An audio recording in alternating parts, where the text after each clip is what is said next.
welcome back for another edition of Inside the Mind of a Gimp. This is Volume 5 already. We haven't made that many, volumes because these games are so bad. A lot of them are hard to, some of them they're not even worth trying to find a grief mechanic in. But since Darkfall and Unholy is back with the safe zones, in this edition of Inside the Mind of a Gimp, Volume 5, we're going to discuss the fear of loss and what goes on and what kind of triggers are going on inside the Gimp's head. And now, right here, this part, what you're seeing here is this is a Gimp.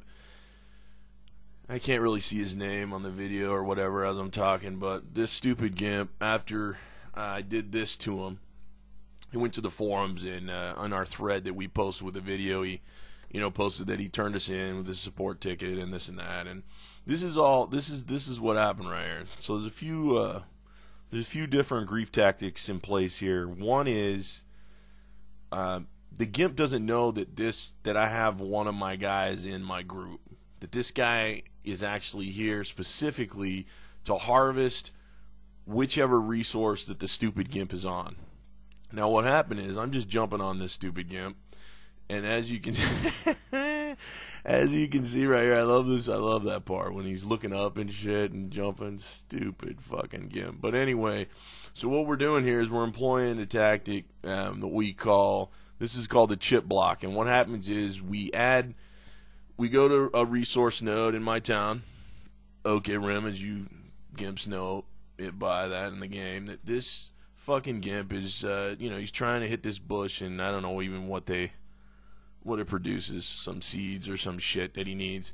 And then what we do is we employ what's called the chip block as far as the tactic that we use in the town. And what happens is this guy, he's one of our guys, he's a hog, and he goes in front, and then I shade his character a little bit to the right so that the Gimp has a really hard time interrupting what we're doing. And all we're trying to do is take the resource so that he can't have it. But what he doesn't know is that this guy's with me because, of course, he's the sleeper. This is a sleeper hog. So this guy doesn't have hog in the name for this specific reason. So that the Gimp doesn't know that this guy's with me. And so we'll drain the resource before he knows it, and then he doesn't get anything at all. And that's usually the reason that we'll employ this tactic is maybe we come up against a guy that's he's macroing and he thinks he's smart, and I'm macroing and you're griefing a macro and this and that. Well, no, we're not, you stupid fucking Gimp. What we do is I jump on you the whole time the macro's running, and then I have a hog circle around the back and drain the node, and then we leave it. And we just leave you there macroing on a dead node.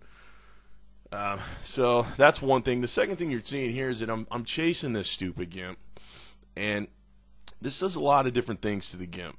What it does is he's like, why is this fucking guy chasing me? You know what I mean? I mean, why would he bother chasing me? Well, what I'm doing is I'm just chasing him because exercise in an online world has a profound effect on the Gimp's brain. What'll happen is he'll start running away, and then he'll start thinking about, when he sees me, it'll reinforce in his mind the fear of loss. And he's like, what the fuck? Why did I give that resource up to this fucking prick? And then he'll go back and he'll try to get it a few times like this guy did. And then, the guy's gone, and that's the end of him. Now, this next scenario, the way this started was we went to Flame Skull. This isn't my town.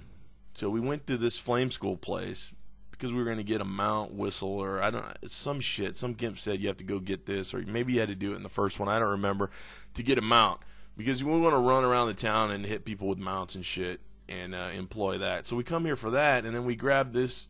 We run across this little jackpot situation where we got two Gimps standing in the middle of a pond fishing. Now, I didn't even know you could fish in this game. I didn't remember fishing. Oh, never mind. Yeah, I did. We used to interrupt fishing and shit like that in our other town. That's right. So anyway, they got this pond here, and these guys, they don't know each other, and they don't know, again, that we've got the chip block in effect here. And so what you'll find out is that inside the mind of the Gimp, the fear of loss is 10 times greater than the fear of gaining something. Let me say that again. Inside the mind of a Gimp, the fear of loss is 10 times greater than the fear of gaining something. So what's going on here is they will get so... Usually a Gimp is docile. He's a docile creature. But if you antagonize a Gimp and you force him into a corner, or you take something from a Gimp in an online world that doesn't mean anything except it means something to him, then he will attack any adjacent Gimp that's next to him that he thinks is getting something that he's not getting. And that's the fear of loss. So what's happening here is you see these guys, they'll just start attacking each other and jumping on each other. When they were, before I even showed up, these guys were both just standing there fishing in harmony. But like I said, when a Gimp thinks he's losing something, it triggers something in his mind, and it just, I mean, he'll go into a frenzy. He'll eventually go into a frenzy, like in that previous footage where the guy was just jumping around, looking up at the stars and shit, just all fucked up. And it's not his fault. It's just something that we produce. And if you produce this in a Gimp's mind, you'll get this effect. And it really is. It's great. This is some great entertainment and shit right here. I mean, you're talking $15 and you can do any of these, we're doing these online lab experiments with these Gimps in any game we go to. And it's always the same. Now, what eventually the same result is they eventually leave. So you see that guy leave right there. Now, this guy, some Gimps, they have a different threshold. I mean, they have a higher threshold. Some can persevere more grief. They have different grief pain thresholds.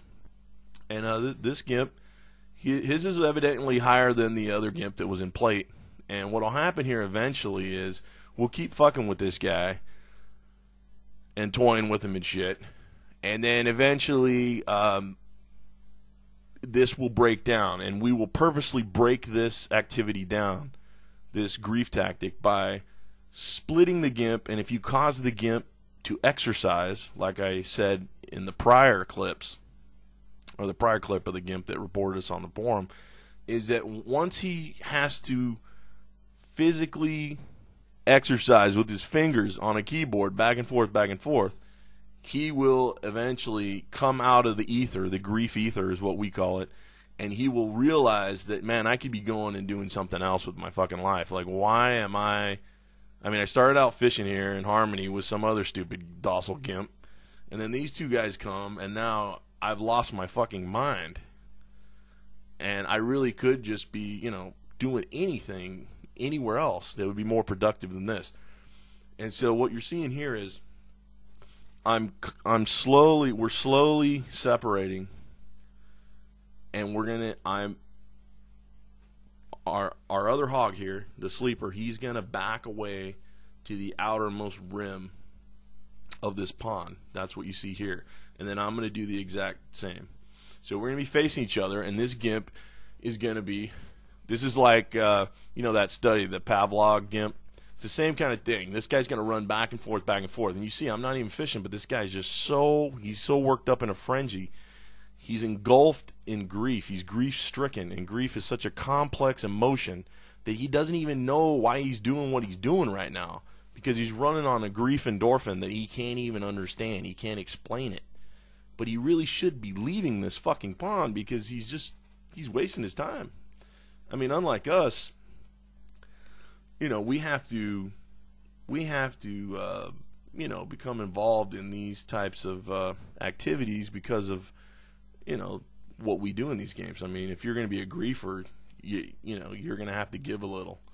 And what we have to endure in these stupid games in order to grief these Gimps is, we're going to have to partake in some of these activities like this, like stupid fishing and draining resource nodes, or killing mobs just to fucking grief them, or whatever the particular application is or grief tactic that we must employ at the time. We're going to have to ourselves, we're going to have to become involved in the game. And make no mistake about it, man. I mean, we definitely don't want to do that shit. I'd much rather grab a handful of fire ants and rub them on my nuts than fucking do any of this shit. But, I mean, if you're a griefer, you got to fucking do it. You know what I mean? There's just no way around it. So anyway, so this guy, look, now I'm fishing on this side, and my hog over here, the sleeper, I instruct him, jump on him a few times, keep him active over there. And the whole point of this is that we need him to run back and forth some more, because he hasn't exerted himself enough in order to quit. And all we want him to do is leave the water hole or log out. That's it. And then we'll drain this fucker, and then he's fucked for, 3 hours or 6 or 10 minutes or however long it takes for this fucking koi pond or shithole to fucking fill up with whatever this gimp's trying to get out of here. So here you go. You can see it right now. So he's coming over to me. I was fishing. So he tries to fish in front of me. Of course, I got to interrupt him. Now, sleeper, the other hog on the other side is fishing this whole time. So I'm just blocking him in right here. And now in his mind, he doesn't know what to do right here. He's befuddled. The gimp, he's coming down a little bit off the grief endorphin. And he really doesn't know how to get out of this. He wants to leave now, but his pride is keeping him here. Because, even a gimp has a little bit of pride. And so he'll try to fish a few more times, but the end is near for this fucking gimp. This guy's got no future, because once you run him like this, that's it. He'll run a little bit, but the gimp has no heart, because in these types of games, the gimp will lose heart fast, because he inevitably is losing. The fear of loss is greater than the fear of gaining some. So he knows that if he was somewhere else, he'd be gaining whatever he wants out of this fucking hole.